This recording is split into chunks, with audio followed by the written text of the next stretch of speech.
कामनों के उस पुराने आम के बाग में आज भी कोई रात में जाने की हिम्मत नहीं करता, क्योंकि लोग कहते हैं जो भी वहां से उस चुड़ैल के कंगन उठाकर लाया वो रात में अकेला नहीं रहता।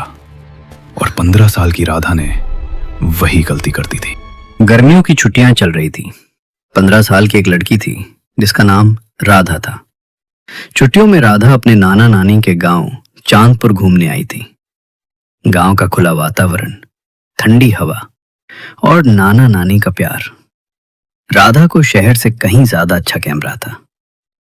लेकिन राधा को यह बिल्कुल भी नहीं पता था कि इस गांव में उसका सामना एक ऐसी डरावनी चीज से होने वाला है जिसे वो जिंदगी भर नहीं भूल पाएगी। राधा के दिन बहुत अच्छे बीत रहे थे। वो रोज अपनी सहेलियों के साथ खेलती, कभी खेतों में घूमती तो कभी तालाब के पास बैठकर बातें करती। एक दिन राधा अपनी सहेलियों के साथ गांव के पास वाले पुराने आम के बाग में खेलने चली गई। खेलते खेलते राधा की नजर आम के पेड़ पर पड़े पके आमों पर गई। उसने एक पत्थर उठाया और आम पर फेंक दिया। पत्थर आम से टकराया और आम नीचे गिर गया। लेकिन आम गिरकर थोड़ी दूर जाकर मिट्टी में आधी दबी हुई एक पुरानी पोटली के पास जा गिरा। जब राधा आम उठाने वहां गई तो उसकी नजर उस पोटली पर पड़ी। जिज्ञासा में राधा ने उस पोटली को मिट्टी से बाहर निकाल लिया। राधा ने जैसे ही पोटली खोली, उसके अंदर से पुराने चांदी के कंगन निकले। वे कंगन बहुत पुराने थे, लेकिन अजीब तरह से चमक रहे थे। राधा को वे कंगन इतने पसंद आए कि वह उन्हें अपने साथ नाना नानी के घर ले आई।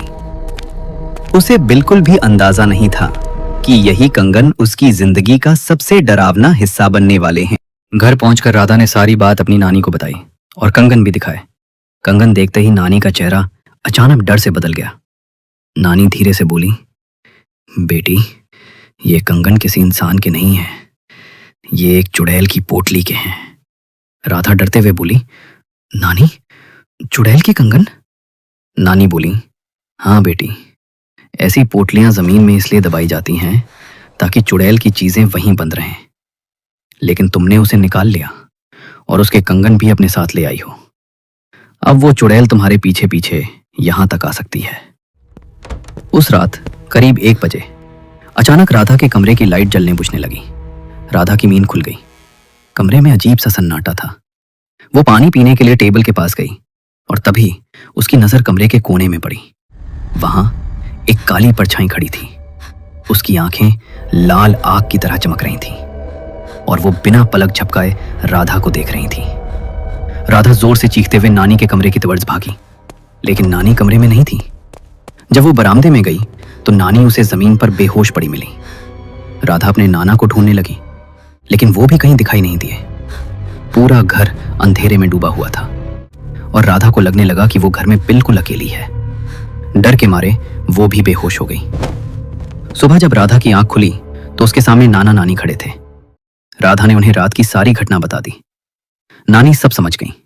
नानी बोली, अगर उस चुड़ैल से छुटकारा पाना है तो तुम्हें ये कंगन उसी पोटली में वापस रखने होंगे। लेकिन एक शर्त थी, राधा को यह काम रात में और अकेले करना था। नानी ने राधा को एक ताबीज दिया। यह ताबीज मंत्रों से सिद्ध है, यह तुम्हारी रक्षा करेगा।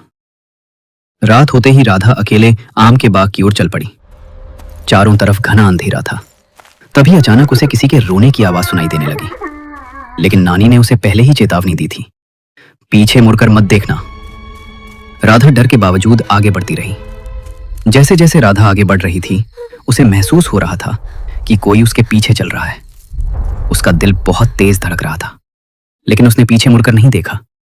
कांपते हाथों से उसने पोटली खोली और कंगन उसमें रख दिए। फिर पोटली को मिट्टी में दबा दिया। उसी समय पीछे से एक भयानक चीख सुनाई दी। राधा आंखें बंद करके पूरी ताकत से दौड़ी और सीधे अपने घर पहुंचकर ही रुकी। उस रात के बाद वो चुड़ैल फिर कभी दिखाई नहीं दी। लेकिन राधा इतनी डर गई थी कि अगले ही दिन वो वापस अपने शहर चली गई। आज भी जब राधा उस रात को याद करती है तो उसका दिल डर से कांप उठता है।